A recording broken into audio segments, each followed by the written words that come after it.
Zubac at midcourt launches the shot. Oh, it almost went in, and Duke is the king of the dance 2010. Salut à tous. Eh bien, ma foi, une nouvelle semaine NCAA s'est terminée avec son lot de matchs annulés, de matchs repoussés et des équipes qui ont décidé d'elles-mêmes de repousser certaines rencontres, peut-être plus par problème de bilan et problème d'alchimie actuellement que véritable problème pandémique. En tout cas, on se retrouve pour pouvoir parler encore une fois de basket au niveau universitaire, notamment du top 25 et des équipes qui sont assez proches de ce top 25. Alors, les débuts de matchs de conférence sont en train d'arriver, ou sont arrivés déjà pour certaines équipes. Ça va être l'occasion de revenir sur les performances de ces équipes, avec au sommaire 2 affiches cette semaine, avec tous les remous et les remue-ménages qu'on a pu avoir. Ensuite, on va voir quand même les autres scores, les autres faits marquants rapidement. Un joueur marquant cette semaine, les people de la semaine, et enfin une ou deux rencontres importantes qui arrivent. Je rappelle au passage que vous pouvez retrouver d'autres affiches prévues cette semaine sur le site. Donc il y a un article bien sûr qui sort en même temps que ce podcast. Ils sont liés, c'est pas pour rien. Et du coup vous allez pouvoir voir peut-être 5, 6, peut-être un peu plus de rencontres schedulées cette semaine vu qu'il y a les rencontres de conférences qui arrivent. Bon allez, c'est parti.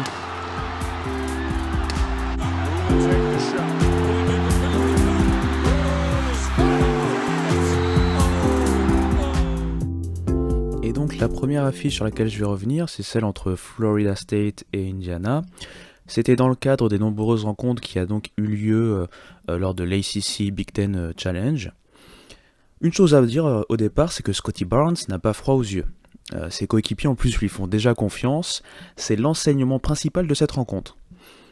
L'un des rares duels ACC Big Ten où l'ACC s'en sort victorieuse, ça n'a pas encore été un match d'une propreté folle, on va pas se mentir. Tandis qu'Indiana a plutôt galéré à 3 points, donc à 4 sur 15 au final au tir longue distance. Florida State a lui plutôt galéré sur la ligne des lancers. 11 sur 21 au tir, c'est pas fameux. Les deux équipes cependant ne se sont jamais vraiment lâchées.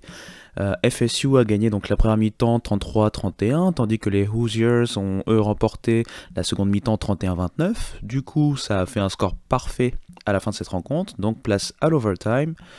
En prolongation, Indiana n'a quasiment pas marqué dans le jeu. Ils ont quasiment marqué que sur le lancer franc. Du coup, Florida State a réussi à l'emporter dans cet overtime qui ne restera pas dans les annales sur un score de 7-5. Et donc, globalement, ils ont remporté le match 69-67. Et donc, alors, plusieurs choses à dire d'abord. Avec cette victoire, les Seminoles continuent donc à gagner, c'est-à-dire que là, pour l'instant, ils sont toujours invaincus, même s'ils n'ont pas eu beaucoup de matchs. On a pu voir donc leur freshman Scotty Barnes vraiment montrer de quoi il est capable. On le voit depuis le début de la saison, mais encore plus sur ce match-là et contre Florida un peu plus tard de la semaine. On sait que c'est un joueur qui pourrait potentiellement être lottery pick l'année prochaine. Florida State clairement va se placer, on va le voir, dans les people.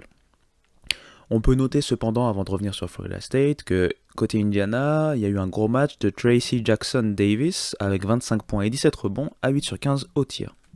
Donc côté FSU, on a vu quand même des bons matchs de Gray, Koperivica et surtout MJ Walker, qui lui termine par exemple avec 19 points.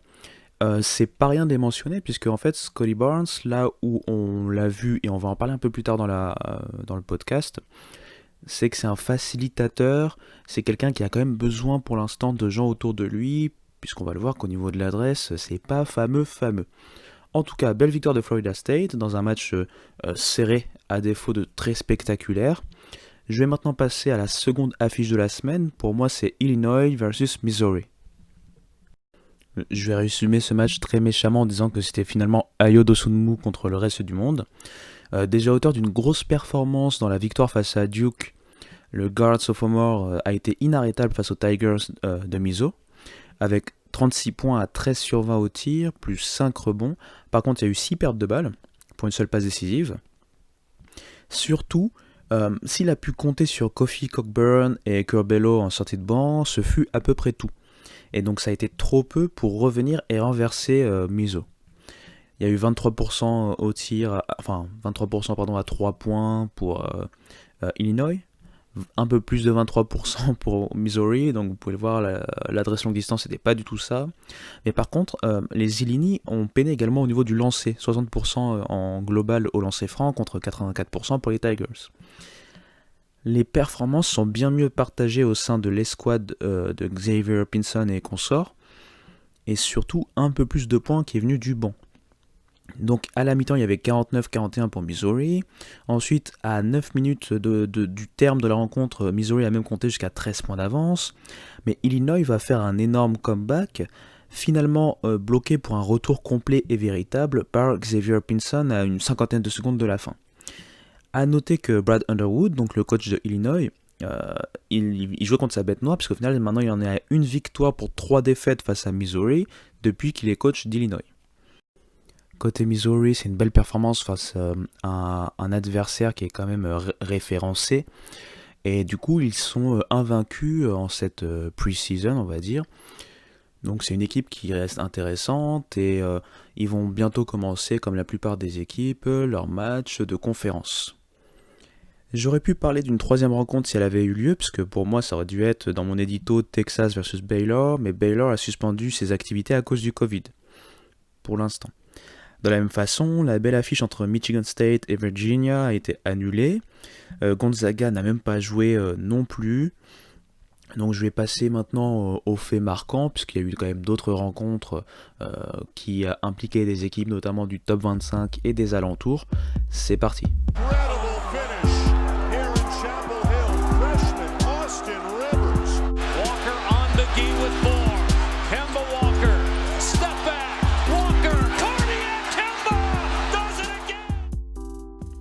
Donc dans les faits marquants, le reste de l'actualité, je vais d'abord parler de Kentucky, qui n'est même pas vraiment dans les alentours du top 25 actuellement.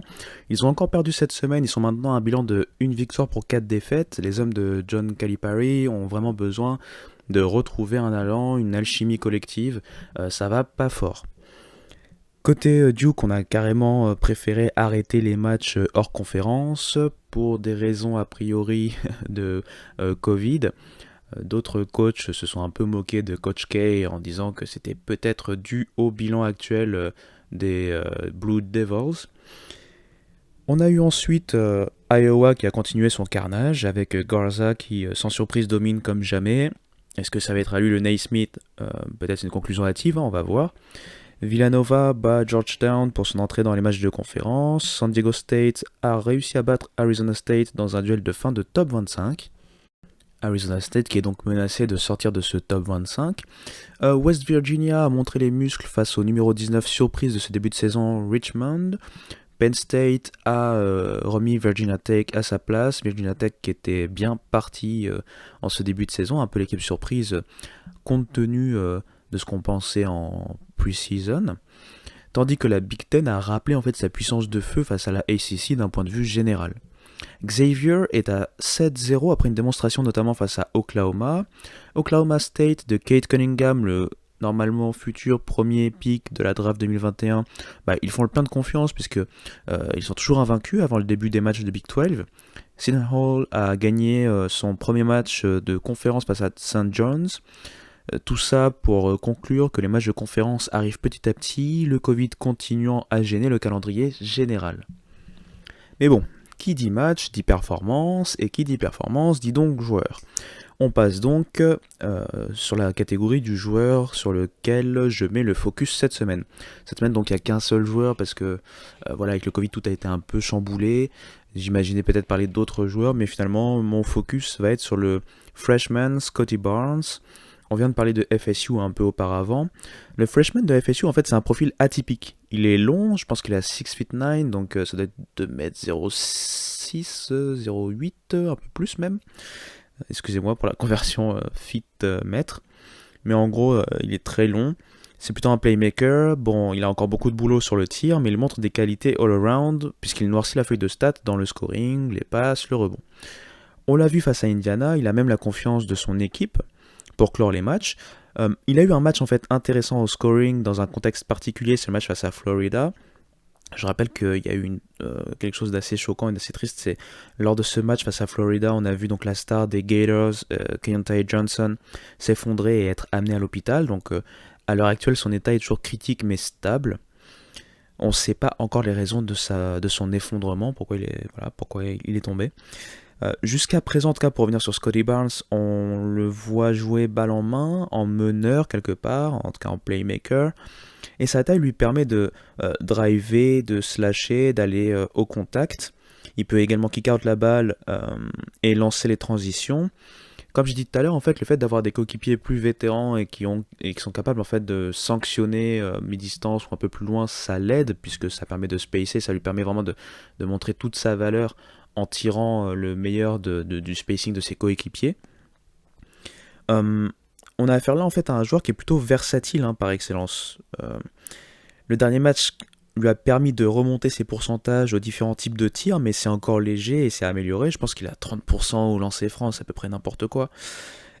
Il a montré des belles choses aussi au niveau défensif grâce à sa longueur, mais il est plutôt, il a une bonne vitesse latérale. Il peut réellement gêner par sa grande, même gigantesque taille, les arrières adverses. On va voir ce que FSU va pouvoir faire en ACC cette saison, mais ils ont de nouveau, après Patrick Williams la saison dernière, un freshman au potentiel fort intéressant. Donc voilà, c'était un petit focus sur Scottie Barnes. On va voir un peu plus ce qu'il va pouvoir faire là dans les matchs qui arrivent. On va voir également s'il arrive à s'améliorer, à trouver des spots préférentiels pour le tir. Est-ce qu'il va s'améliorer aussi au tir d'une manière un peu plus générale.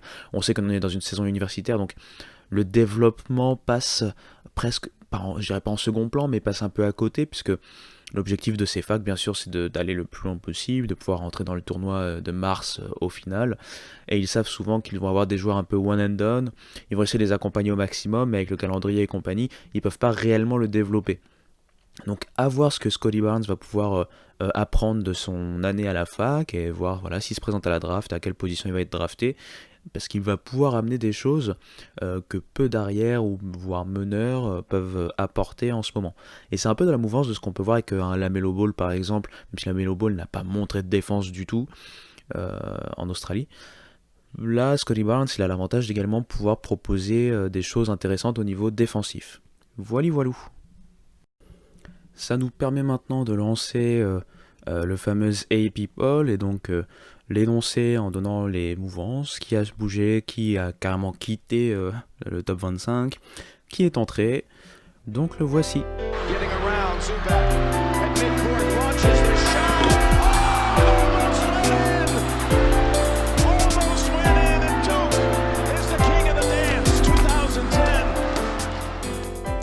AP Poll, donc le top 25 est enfin sorti, il vient de sortir il y a quelques minutes. Donc dans cet AP Poll, on peut voir que le top 3 reste en place. Dans le top 10, il y a deux équipes notamment qui montent. Si je dis pas de bêtises, il va y avoir West Virginia et puis Tennessee qui montent dans le top 10. Dans le top 20 en général, il y a eu des mouvements. Il y a eu 3 équipes en tout qui ont quitté le top 25 et 3 autres donc qui sont rentrés. On va voir ça de plus près. Donc en première position, on retrouve Gonzaga avec 54 votes. Gonzaga qui n'a pas joué depuis le 2 décembre, c'était la victoire face à West Virginia. Ensuite en deuxième position, il y a Baylor avec 7 votes. Baylor également qui a dû faire une pause dans ses activités avec les récents cas de Covid. Iowa est troisième avec 1 vote pour la première place. Ils ont notamment battu de fort belle manière North Carolina. Michigan State est 4ème, Kansas 5ème, Houston 6ème. Villanova est 7ème et remonte un peu notamment avec sa victoire lors de l'opener de la Big East contre Georgetown. West Virginia est donc 8ème en gagnant 3 places, il rentre dans le top 10. Creighton perd une place malgré son très beau match mais la défaite au bout face à Kansas. 10ème Tennessee qui gagne également 2 places et qui rentre dans le top 10. 11ème Texas qui gagne quelques places, Wisconsin est 12ème, Illinois qui chute un peu et qui se retrouve maintenant en dehors du top 10 qui est 13ème, Texas Tech 14ème, Florida State gagne 5 places et donc passe de la 20ème à la 15ème place. Missouri est l'une des 3 premières équipes à rentrer cette fois-ci dans le top 25.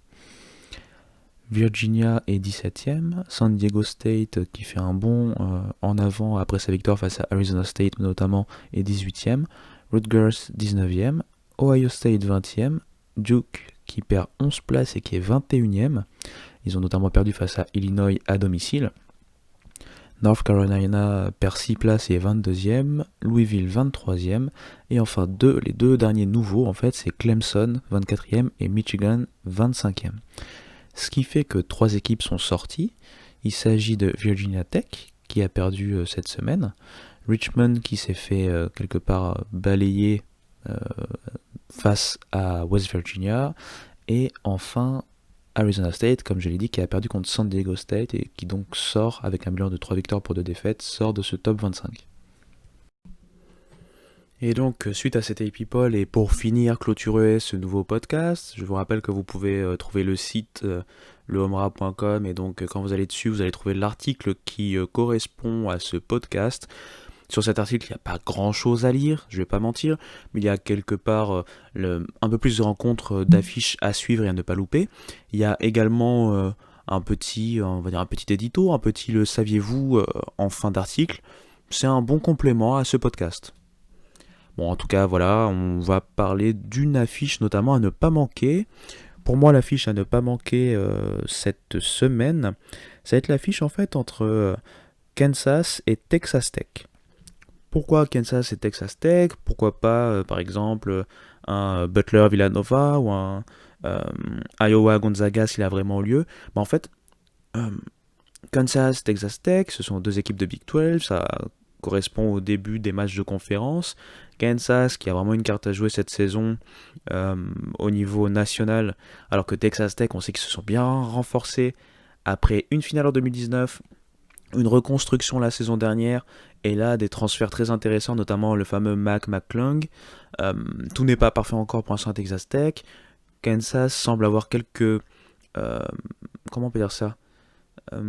chose un peu plus définitif, quelques points qui rassurent, quelques certitudes en fait tout simplement sur le peu qu'on a vu, et donc ça va être un premier test pour ces 2 équipes dans cette Power 6 Conference qui n'est pas à sous-estimer. Voilà, pour moi ça c'est la rencontre à ne pas louper. Donc ce match-là a lieu jeudi prochain, 19h heure américaine à l'est des États-Unis, ça veut dire 1h du matin en France. Donc voilà, nouveau podcast car nouvelle semaine, NCAA Basket, j'espère que vous avez pu apprendre un peu plus de choses, ou en tout cas avoir été mis au courant sur l'actualité du top 25 et des alentours. Je vous dis, n'hésitez pas à aller sur le site pour voir les petits compléments dans l'article associé à ce podcast. Et sur ces derniers mots, moi je vous laisse, ça vous fait une bonne 15-20 de minutes à écouter, c'est déjà pas mal. Allez, ciao.